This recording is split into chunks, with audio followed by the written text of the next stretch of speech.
สุดท้ายก็แค่หากินซ้ำตายน้ำสิหยังกระดอดเลยไอ้ก็ดีเนาะเจ้าสิเรียนเก่งเรียนสูงบันได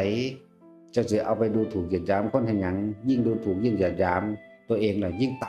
ำจากว่าจังซั่นอีหลีเด้บอกว่าอย่าฮ้อนวิชาอย่าเอาความรู้เพื่อฆ่าตัวตาย คือมันบ่รู้เฮาเฮ็ดเอาแต่เฮาโลดเฮาบ่สนไผเรียนจบหยังก็สร้างเถอะเรียนจบไปเผาโลงนั่นล่ะเรียนจบไปใส่ไฟคือเก่าล่ะเผาถิ่มบางคนจักได้เผาบ่ได้เผาเอาขาถิ่มช่างอื่นเปื่อยเน่าไปทั้งไม้เลยก็มีเนาะหลายอย่างโพดเรียนหยังก็สร้างเถอะเรียนมาก็แค่เป็นอาชีพ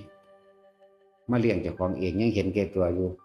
ตราบใดที่เฮาบ่วางความเห็นแก่ตัวใดตราบนั้นเฮาก็ต้องกลับมามีตัวใหม่มาเกิดใหม่เฮาต้องวางความเห็นแก่ตัวมันเป็นทำจิตเป็นกลางให้ได้ทำจิตเป็นกลางให้ได้วิธีมันก็บอกอยู่ซุมื้อนั่นแหละบอกซุมื้อ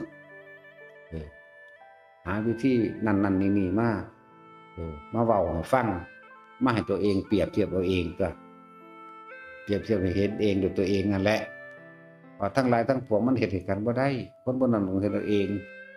บ่มีผู้ใดบังคับความคิดไผได้บ่มีผู้ใดรับรู้ความรู้สึกในความร้อนความหนาวเข้มปวดความเจ็บความปวดได้ความพอใจกับบ่พอใจนี่ยิ่งเป็นตัวลึกเข้าไปอีกทั้งแล้วซาดแต่ความร้อนความหนาวยังรับกันบ่ได้สุขกับทุกข์มันสิเอาหยังไปรับกันจึงบอกพยายามอยู่ในลมหายใจให้ได้อยู่ในอาการปิติให้ได้อยู่2อย่างนี่แหละเฮ็ดไปเฮ็ดมาเฮ็ดไปอยู่หั่นแหละเฮ็ดไปซ้ำตาย